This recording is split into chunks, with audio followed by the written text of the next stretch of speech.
₹10 paneer sandwich. Dwarka नाम के गांव में गोविंद नाम का एक धनवान रहता था। उसके 2 बेटे थे जिनके नाम थे कुमार और वरुण। उन दोनों के जित्तू दास नाम के 2 दोस्त थे।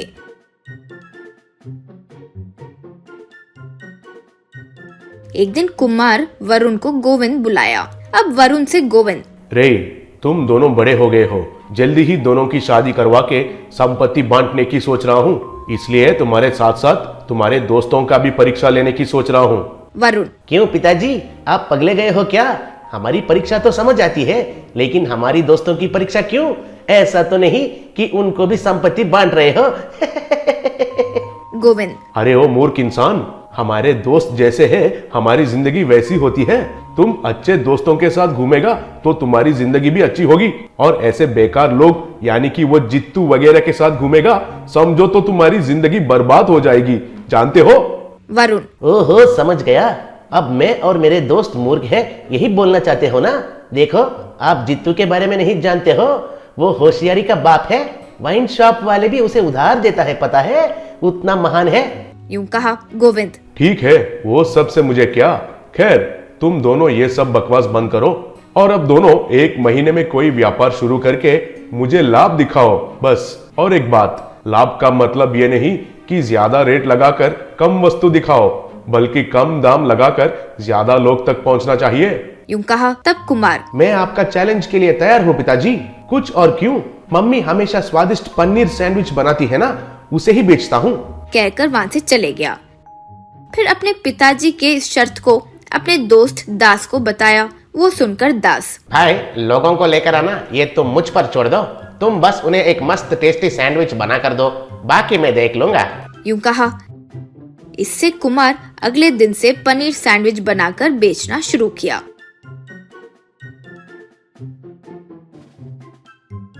अब कुछ दूर खड़े होकर दास लोगों से, आओ भाई आओ, अद्भुत सैंडविच 50 रुपए का है, लेकिन सिर्फ 10 में मिलने का मौका है। वो ऐसा है कि हमारे पास कुछ लकी कूपन्स है। अगर आपको ये कूपन्स चाहिए तो रेड कलर या ब्लू कलर ड्रेस पहनकर वो सैंडविच को खाना होगा। ऐसा करने वालों को वो सैंडविच 10 में ही मिलेगा। जिन्हें पसंद है वो लेकर खा सकते हैं। यूं कहा। इससे लोग भर भर कर कूपन्स लेकर रेड और ब्लू ड्रेस पहनकर कुमार के पास पनीर सैंडविच खाना शुरू किए। ऐसे 1 महीने में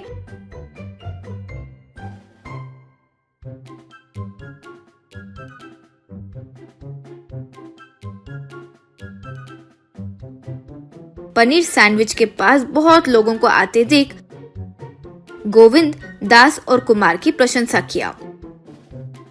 ऐसे 30 दिन बीत गए। अब वरुण की बारी आई। अब वरुण जित्तू मिलकर एक और पनीर सैंडविच बंडी शुरू किए। अब वरुण से जित्तू, अरे क्या रे, बड़े टेंशन में लग रहे हो? तुम्हारे साथ जित्तू है तो घबराओ मत। देखो तुम्हारे भाई दास बिजनेस कैसे किया, ये 30 दिनों में मैंने अच्छे से ऑब्जर्व किया। उनसे आगे तो हम ही है भाई। हमारा बिजनेस को देखकर तुम्हारा पिताजी और भाई दोनों वाह वाह करेंगे। वरुण, मुझे पता है रे, तुम कितना टैलेंटेड हो रे।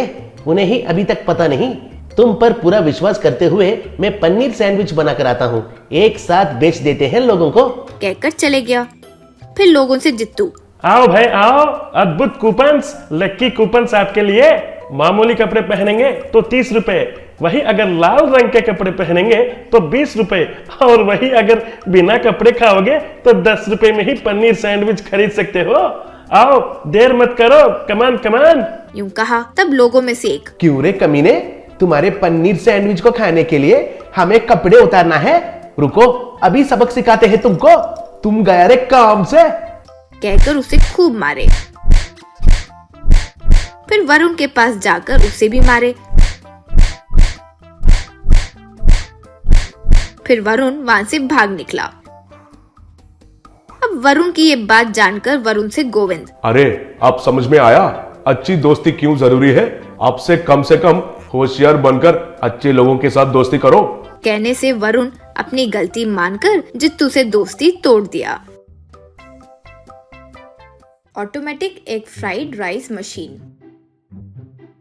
एक गांव में श्रीवली नाम की एक महिला रोड पर एक फ्राइड राइस बनाती थी। वो रात तक मेहनत करके बेचती थी।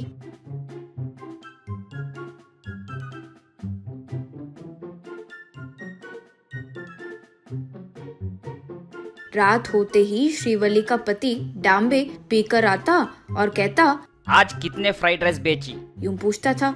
श्रीवली, आज 40 प्लेटें बिके हैं जी, यूं बोली। डांबे उसे जोर से मारकर, 40,000 लोग हैं इस गांव में, ओनली 40 पीपल्स खाए, व्हाट अ शेम। ये हमारे परिवार के लिए ही अपमान है, इंसल्टिंग। कल से तुम कम से कम 100 प्लेट नहीं बेची तो मेरे हाथों मारे जाओगे। अब 40 into 30 equals to 1200 rupees only. तो यहाँ नाइट 12 बजे तक बेचकर कल सब्जी खरीदना, ठीक है? कहकर पैसे ले लिया। इस तरह श्रीवली रोज जब तक उसके हाथ दुख नहीं जाते तब तक एक फ्राइड राइस बनाती रहती थी। एक दिन डांबे से श्रीवली, अब फ्राइड राइस बनाकर आपको शराब के पैसे देना मुझसे नहीं होता है जी। डॉक्टर भी चमचा चला चला कर मेरे कंधे फ्रीज हो गए कह रहे हैं। अब आप मारो या जान ले लो, मैं कुछ नहीं कर सकती, आपकी मर्जी, यूं बोली। वो सुनकर डांबे का दिल थमसा गया। डांबे अगले दिन से वागले नाम के आदमी से एक फ्राइड राइस बनवाना शुरू किया।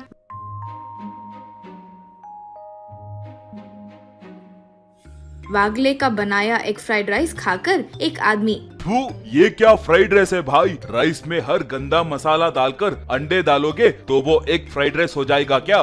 वही दाम्बे की पत्नी आंख बंद करके भी बनाती तो अद्भुत रहता। फ्राइड राइस में क्या क्या डाले, कितनी जल्दी बनाए वो जरूरी नहीं है, सारे चीजें सही से डाला कि नहीं वही जरूरी होता है। तुम्हारे एक फ्राइड राइस को तुम ही खाकर मरो। कहकर उसके ऊपर प्लेट फेंक दिया। रात को वागले डांबे से, पापा सर, आज जो पैसे मिले वो मेरे डेली मजदूरी के लिए ही काफी हो गया, बदन पूरा दुख रहा है सर, एक क्वार्टर दिलाइए। चलो, यूं कहा डांबे। रे भिखारी के कटोरे से छीन रहे हो क्या? मुझे ही शराब खरीद कर देने कह रहे हो? ठीक तुम्हारा तनख्वाह तक पैसे ही कमाओगे तो कल राशन कहाँ से आएगा रे? तुम और तुम्हारा फ्राइड राइस दोनों नहीं चाहिए, जाओ यहाँ से। यूं कहा वागले। जा रहा हूँ। मेरे अलावा इस गांव में कोई भी चाइनीज आइटम्स बनाने वाला नहीं मिलेगा।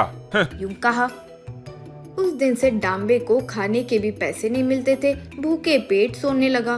पति को ऐसे देखकर श्रीवली को बहुत दया आई, लेकिन वो कुछ नहीं करने की स्थिति में थी। एक दिन श्रीवली राशन उधारी पर लेने के लिए बाजार गई। उसे सागर नाम का एक व्यक्ति रोककर, दीदी मुझे पहचाना? आपके बनाए एक फ्राइड राइस खाने के लिए मैं कई बार आया। मैं बड़े बड़े चाइनीज रेस्टोरेंट में खाया, लेकिन आप जैसे फ्राइड राइस बनाते हो वो कोई नहीं बना सकता दीदी। ऐसे में आप वो व्यापार क्यों बंद कर दिए दीदी? यूं पूछा। श्रीवली फिर सब कुछ बताई। सागर, ओ तो वो समस्या है। मैं मैकेनिकल इंजीनियरिंग पूरी किया। मैं आपके लिए एक मशीन बनाऊंगा। आप सिर्फ कढ़ाई में चावल, मसाला, एग्स डालो, बस वो मशीन रोज अपने आप जितने बोलो उतने एक फ्राइड राइस बनाएगी। यूं कहा। वो सुनकर श्रीवली बहुत खुश हुई। कुछ दिनों बाद सागर श्रीवली के गाड़ी पर एक ऑटोमेटिक मशीन रखा। श्रीवली कढ़ाई में चावल, सब्जी के टुकड़े, मसाले, एग्स सब तोड़कर डाल रही थी। वो मशीन जल्दी जल्दी सबको मिलाकर फ्राई करते जा रही थी। लोग वो देखकर दंग रह गए। इतने में डांबे वहां आया। उस मशीन को देखकर, असली बात तो ये है कि जो काम ये मशीन कर रही है वो मुझे करना चाहिए था। इतना समय तुम्हारी कमाई से पीकर ऐश करता रहा। अब जाकर मुझे खाने की और काम की कीमत अच्छे से पता चल गई है। मुझे जो करने बोलोगी वो मैं करूँगा। मुझे तुम्हारे पास काम पर रख लो ना प्लीज। यूं कहा। तब श्रीवली, आप में ये बदलाव देखकर मुझे बहुत खुशी हुई जी। आज से आप हमारे फ्राइड राइस सेंटर के मार्केटिंग मैनेजर हो। आप जितने कस्टमर्स को ला सकते हो लेकर आइए, आपकी मर्जी। आपके लाए कस्टमर्स के बिल से आपको मैं 25% हिस्सा दूंगी। अब आपके दिमाग और होशियारी को चलाइए, यूं बोली डांबे। मुझे इतनी अच्छी नौकरी देने के लिए बहुत शुक्रिया, यूं कहा। उस दिन से डांबे रेलवे स्टेशन के बाहर, बस स्टैंड के पास, बाकी सेंटर्स पर पैम्पलेट बेचना शुरू किया।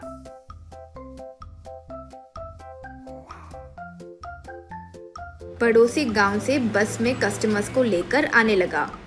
Automatic egg fried rice machine 100 से भी ज्यादा एग फ्राइड राइस को जल्दी जल्दी बनाने लगी।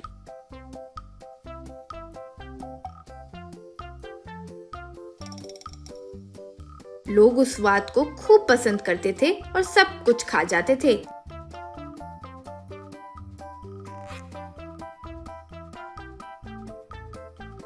जैसे तय हुआ, शिवाली डांबे को कमीशन के पैसे देने लगी।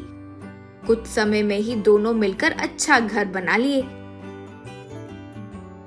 इस तरह वो एक फ्राइड राइस मशीन की मदद से खूब सेल्स करने लगे।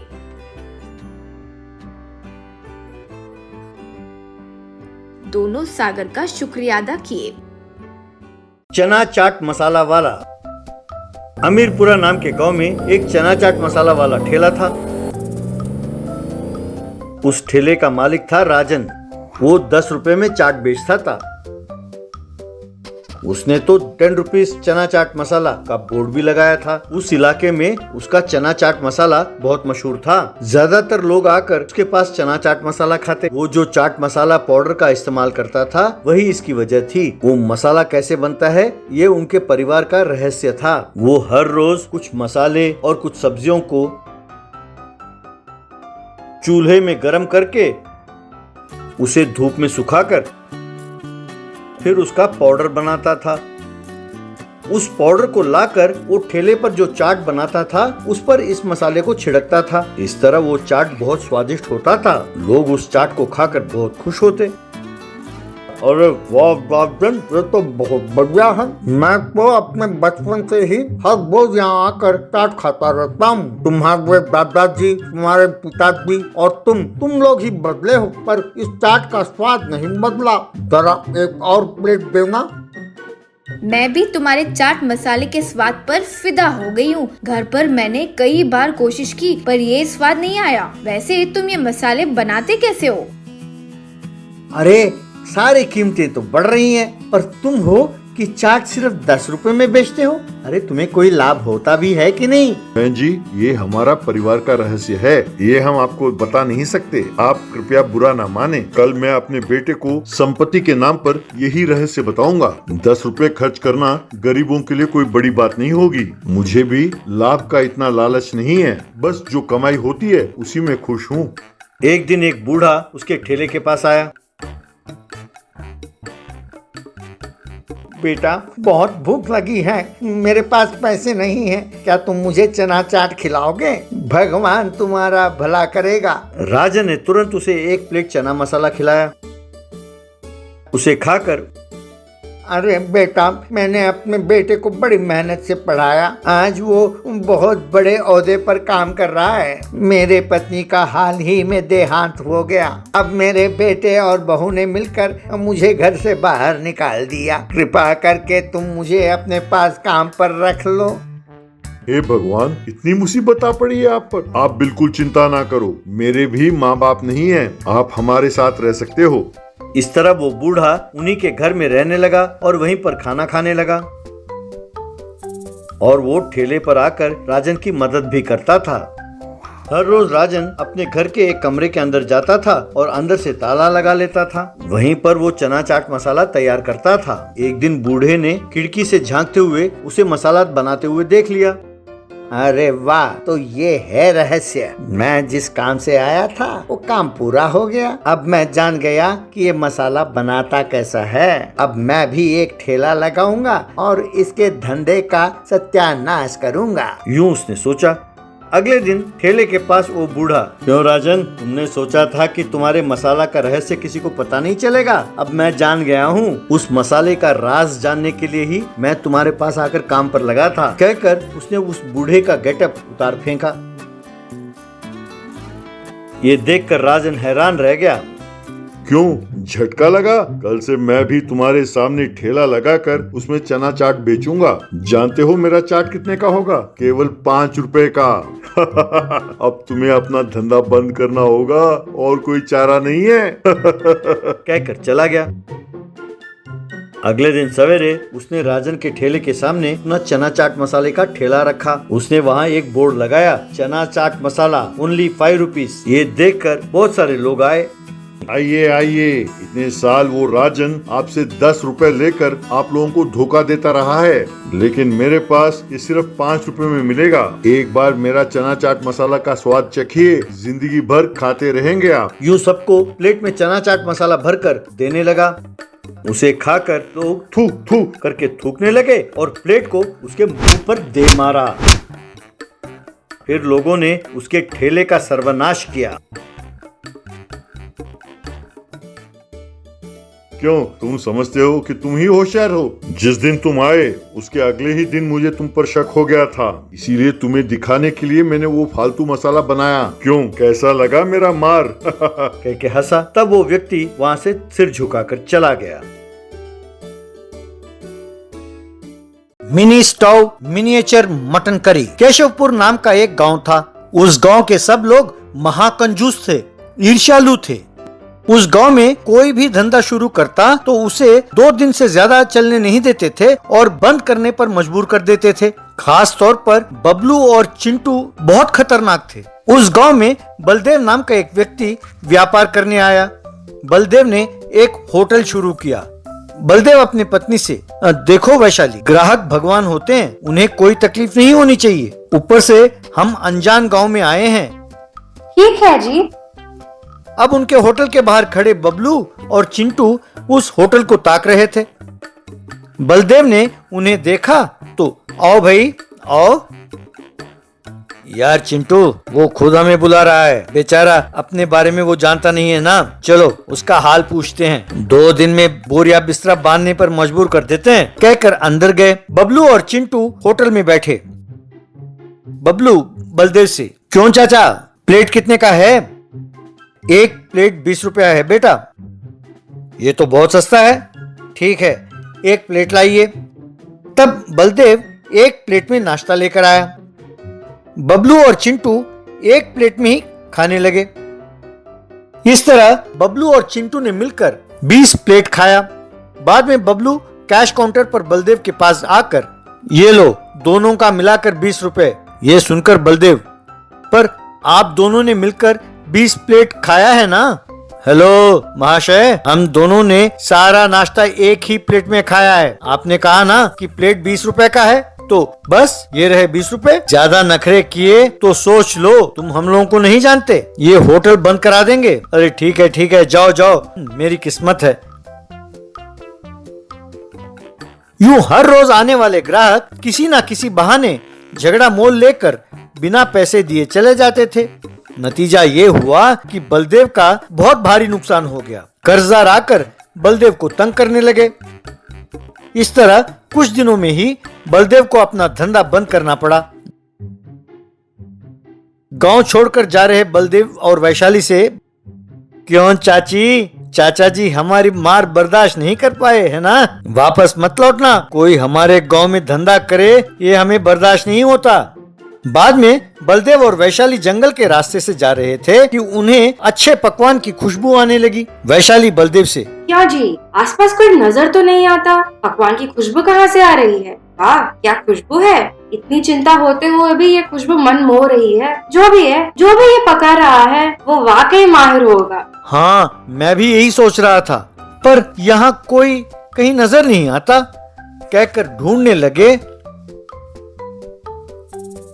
तो एक जगह उन्हें कुछ लिलीपुट खाना पकाते हुए नजर आए। बलदेव और उसकी पत्नी को देखकर लिलीपुट घबरा गए।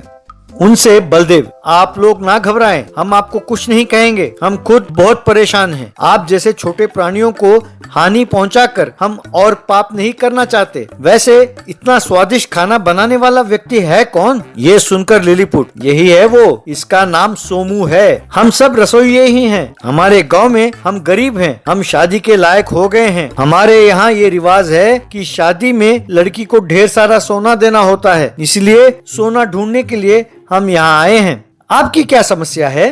तब बलदेव ने उन्हें बताया कि कैसे गांव में होटल शुरू किया, कैसे गांव वालों ने उन्हें ठगा, कैसे उसका नुकसान हुआ और कर्जदारों ने कैसे तंग किया, सब बताया। एक काम करते हैं, होटल दोबारा चलाते हैं, हम खाना बनाते हैं, पैसे मिले तो हमें थोड़ा सोना देना, ठीक है? बलदेव खुशी से मान गया। फिर बलदेव दुकान के बाहर खड़ा होकर, आओ भाई आओ, लजीज मटन करी के साथ खाना, केवल 50 रुपए, देर ना करें, 3 महीने का टोकन पहले ही ले लीजिए, आओ भाई आओ। ये बात सुनकर बबलू चिंटू से, यार इस बार तो इसको एकदम चित करना होगा। फिर सब लोगों ने 3 महीने का टोकन खरीदा। अंदर लिलीपुट मिनी स्टोव में मटन करी और राइस बनाने लगे। वाह क्या खुशबू है यार, इसे ढक कर पूरा खाना सफा चट कर देते हैं। यूं सोचकर बबलू और चिंटू अंदर गए। अब वहां लिलीपुट ने छोटे छोटे प्लेट में मटन करी और राइस परोसा। वो प्लेट और उन्हें देखकर बबलू हैरान हो गया। फिर खाना देखकर बलदेव से, हम तुम्हें क्या दिखते हैं, ये क्या इतने छोटे छोटे प्लेट में परोसा, ये तो 1 चम्मच भर भी नहीं है। जब दोनों ने एक ही प्लेट में 20 प्लेट इडली खाया तब मुझे भी गुस्सा आया था। वैसे मैंने लिलीपुट को ये होटल बेच दिया है, अब वो जितना खाते हैं उतना ही परोसेंगे ना। खाना हो तो खाओ, नहीं तो दफा हो जाओ। मुझसे जितना कम बोलोगे उतना अच्छा है। मुझे तुमने और इस गांव वालों ने बहुत लूटा है कमीनों। खाना हो तो खाओ, नहीं तो भाड़ में जाओ। भैया अपना तो पॉलिसी है कि या तो गला पकड़ो नहीं तो फिर पाँव। इन ठिगनों ने तो खाना लजीज बनाया है, खाएंगे और नहीं तो क्या, कहकर उसे मुंह में डाला। फिर बलदेव ने लिलीपुट को बहुत सारा सोना दिया। सोना लेकर लिलीपुट, भाई साहब हम शादी करके हमारे पत्नियों के साथ यहीं वापस लौटेंगे, क्या हमें आप काम देंगे? बलदेव हंसते हुए, भाई तुम लोग तो हमारे परिवार जैसे हो, जब जी में आए यहाँ आ जाना। पकौड़ी वाले की सफलता। मेरठ नाम के गांव में चहल और उसकी पत्नी उमा दोनों मिलकर पकौड़ी बनाकर बेचते थे। क्योंकि चहल का बर्ताव अच्छा होता था और उसकी पकौड़ियाँ भी अच्छी होती थी तो लोग वहीं आकर खाते थे। एक दिन चहल उमा से, अरे भगवान, हम दोनों को काम करने में दिक्कत होती है, अगर हमारी मदद के लिए 3 लोग और हों तो अच्छा होगा। जरा अपने भाई को फोन लगाना और उनसे पूछना कि 3 भरोसेमंद लोग मिल सकते हैं। क्या 3 लोगों को रखोगे तुम काम पर? अरे तुम जानते भी हो कि उन्हें तनख्वाह कितनी देनी होती है।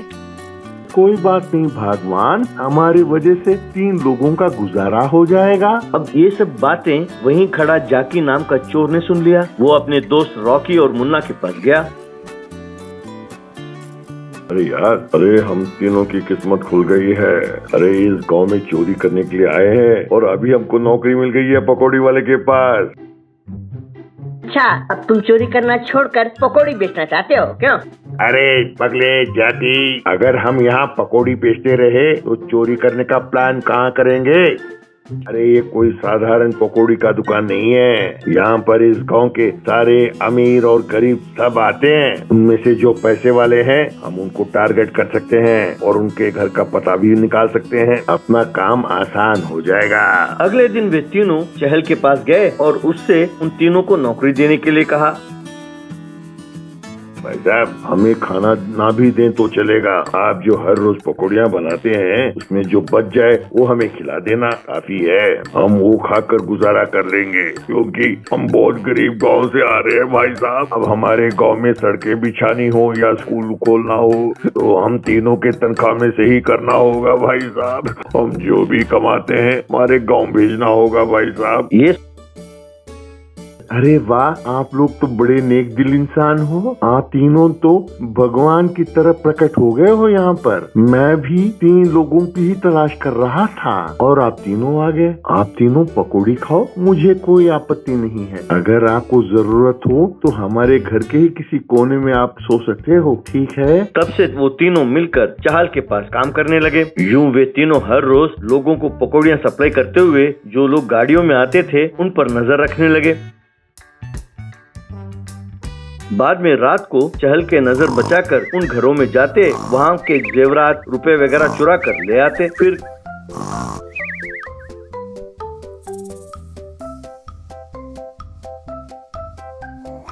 घर लौटकर यूं सो जाते मानो उन्हें कुछ पता ही नहीं। यूं हर रोज चोरी होने लगी तो पुलिस सबको रोककर तलाशी लेने लगी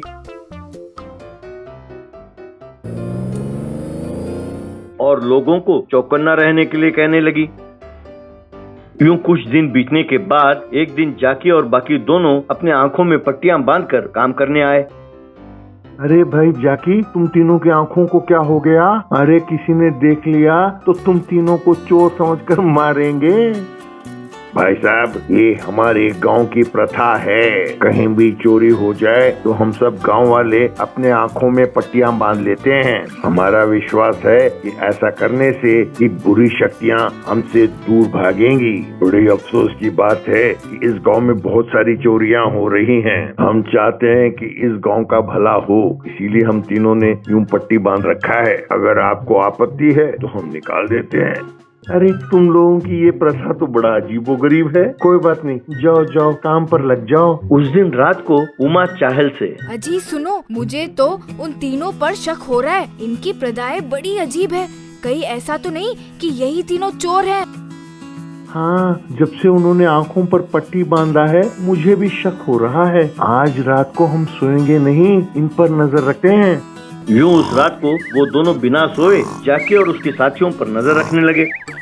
थोड़ी देर बाद जाकी और उसके साथी चोरी करने के लिए निकल पड़े।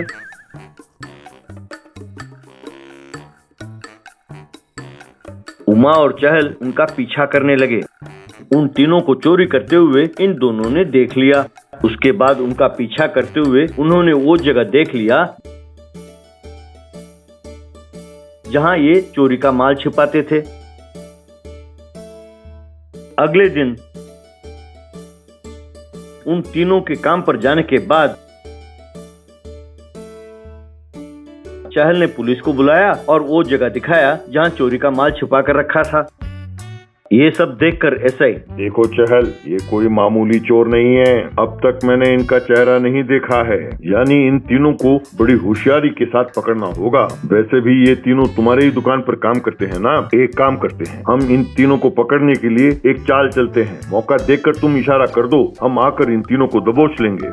साहब, अगर आप सच कहते हो तो वो इतने आसानी से पकड़ में नहीं आएंगे। मैं एक काम करता हूँ, उन तीनों को पकौड़ियाँ खिलाता हूँ, उसमें नशे की दवाई मिला देता हूँ। अगर उन तीनों ने वो पकौड़ियाँ खा ली तो आपको देखकर अगर वो भागना भी चाहे तो भाग नहीं पाएंगे, वो पकड़े जाएंगे। ये सुनकर ऐसे मान गया। यूं उमा और चहल अपने दुकान में गए और पकौड़ियों में नींद की गोली मिलाकर उनको खिलाया। पकौड़ियों का प्लेट लेकर खाते हुए जाकी, अरे भाई साहब, आज बड़ा स्पेशल बनाया आप लोगों ने पकौड़ियाँ हमारे लिए। अरे ऐसी कोई बात नहीं है भैया, तुम तीनों ने रात भर खूब मेहनत की होगी ना, इसीलिए खिलाना चाहता था। खाओ खाओ, डट कर खाओ। यूं जब वो खा रहे थे, थोड़ी देर बाद चहल ने पुलिस को इशारा किया। पुलिस को अपनी ओर आते हुए देखकर जैकी और उसके साथी चौकन्ने हो गए और वो भागने लगे। थोड़ी दूर भागते भागते उनको नशा चढ़ गया और वो वहीं पर गिर गए। यूं उन तीनों को गिरफ्तार करके जीप में बिठाते हुए, शाबाश चहल, अगर तुमने पकौड़ियों का आइडिया ना दिया होता तो इन तीनों को पकड़ना आसान नहीं होता। वेरी गुड चहल, तुम काफी समझदार हो। कहकर ऐसे वहां से उन तीनों को लेकर चला गया। Paneer tikka food challenge. उस गांव का नाम झगड़ापुर था। उस गांव का नाम जानबूझकर रखा गया था क्योंकि उस गांव में किसी की किसी से नहीं बनती थी। हमेशा झगड़ा करते रहते थे। जहां देखो मारामारी, गाली गलौज चलता रहता था। छोटी छोटी बातों पर भी वो पंचायत बुलाते और गांव के सरपंच तुषार लाल के पास जाते। तुषार लाल उनकी लड़ाई का समाधान ना ढूंढ पाता और बाल नोचकर बैठ जाता था। तुषार लाल को घर पर भी एक सिरदर्द था। वो थी उसकी पत्नी पनीर कुमारी। वो अपने नाम के अनुकूल हर रोज घर पर तीनों वक्त पनीर टिक्का बनाकर तुषार लाल को खिलाती थी। एक दिन तुषार लाल, अरे भगवान, मानता हूँ कि तुम पनीर टिक्का अच्छा बना लेती हो, इसका मतलब ये तो नहीं ना कि तुम हर रोज यही बनाकर मुझे खिलाती रहोगी। अरे इसे कम से कम हफ्ते में एक दिन तो कुछ और बनाकर खिलाया करो। तुम्हारे पनीर टिक्का से तंग आकर हर महीने कोई ना कोई नौकरी छोड़कर चला जाता है। अब तो इसे बनाना बंद कर दो, मैं तुम्हारे हाथ जोड़ता हूँ। ये हो ही नहीं सकता। अब धोनी ये सोचकर कि हेलीकॉप्टर शॉट तो अच्छा मार ही लेता हूँ, अगर उसने प्रैक्टिस रोज करना बंद कर दिया तो क्या वो इतने दिन इंडियन टीम का कैप्टन बना रहता? इतना ही क्यों, अभी आईपीएल में रशीद खान को ही ले लो, हर मैच में वो दूसरा डालता है या नहीं? यूँ हर एक की कोई ना कोई खासियत होती है, उसे नहीं छोड़ना चाहिए। मेरी स्पेशलिटी है पनीर टिक्का, मैं उसे हर रोज बनाऊंगी, किसी ना किसी को उसे खाना ही होगा। बस तुषार लाल को लगा कि मानो सीने पर किसी ने पत्थर रख दिया हो। एक दिन शंकर और महादेव नाम के दो व्यक्ति तुषार लाल के पास पंचायत लेकर आए। तुषार जी, मैं और ये साथ वाले जमीन पर घर बना रहे हैं। पंचायत के नक्शे के मुताबिक दोनों के घर के बीच में एक 4 इंच की सांझी दीवार होनी चाहिए। अब समस्या ये है कि वो 4 इंच की दीवार किसकी जमीन पर बनाई जाए। मैं तो इसे अपने जमीन का 1 इंच भी नहीं दूंगा, कह देता हूँ। मैं तो इसे आधा इंच भी नहीं दूंगा, मेरी इससे नहीं पटती। अब हमें क्या करना है, ये फैसला आप ही को करना है। अरे भाई, शंकर महादेवन की तरह मिलजुल कर रहने के बजाय ये तुम 4 इंच के लिए इतना लड़ाई क्यों कर रहे हो? इस समस्या का एक ही समाधान है, सिक्का हवा में उछालते हैं, जो हारेगा उसकी जमीन पर दीवार बनेगी। यूं कह रहा था कि अंदर से उसकी पत्नी ए जी, पनीर टिक्का तैयार है कहकर आवाज दिया। तब तुषार लाल को एक अद्भुत उपाय सूझा। तुषार उन दोनों से, भाई कॉइन टॉस करना तो बहुत सरल सा काम है, इसीलिए तुम दोनों का एक मुकाबला करते हैं, उसमें जो जीतेगा वो उस 4 इंच को बचा लेगा। मंजूर है? ठीक है कहकर मान गए। तुषार लाल रसोई में गया। थोड़ी देर बाद पनीर कुमारी 2 बड़े प्लेट में पनीर टिक्का ले आई। उन प्लेटों को उन दोनों के सामने रखा। मैं तुम दोनों को 1 घंटे का समय देता हूँ। इस 1 घंटे में जो ज्यादा पनीर टिक्का खाएगा वही विजेता होगा। रेडी, 1 2 3 गो। ऐसा बोलते ही दोनों पनीर टिक्का खाने लगे।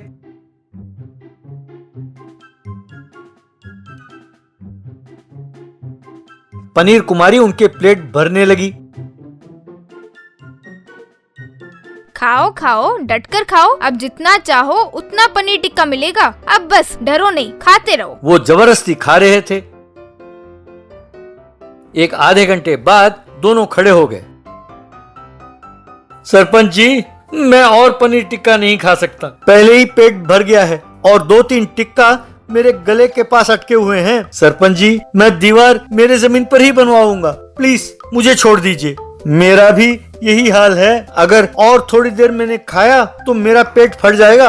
उस दीवार के लिए खर्च होने वाले पैसे मैं ही दूंगा सरपंच जी। तुषार लाल अपने मन में, अब आया ऊंट पहाड़ के नीचे, यूं सोचकर, ठीक है, आप दोनों ने अच्छा समाधान ढूंढा है, जाइए। इस तरह तुषार लाल छोटे छोटे झगड़े लाने वालों को पनीर टिक्का चैलेंज देने लगा। पनीर कुमारी उन्हें पनीर टिक्का बनाकर खिलाने लगी।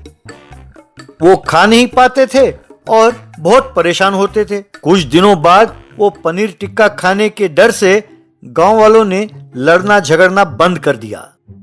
सब प्यार से मामला को सुलझाने लगे। एक दिन तुषार लाल पनीर कुमारी से, मैंने कभी नहीं सोचा था कि एक दिन तुम्हारा ये पनीर का टिक्का इस गांव में शांति बनाए रखने में काम आएगा। तुम्हारा ये एहसान जिंदगी भर नहीं भूलूंगा। मेरी ये चिंता दूर हो गई। अब तुम जितना मर्जी पनीर टिक्का खिलाओ, मैं खाऊंगा। नहीं जी, कल ही टीवी में बता रहे थे कि हर रोज पनीर खाने से दिल की बीमारी होती है, इसीलिए अगले 1 साल के लिए केवल उबले हुए सब्जी और पालक की दाल ही मिलेगी आपको खाने के लिए। ये सुनकर तुषार लाल बेहोश हो गया।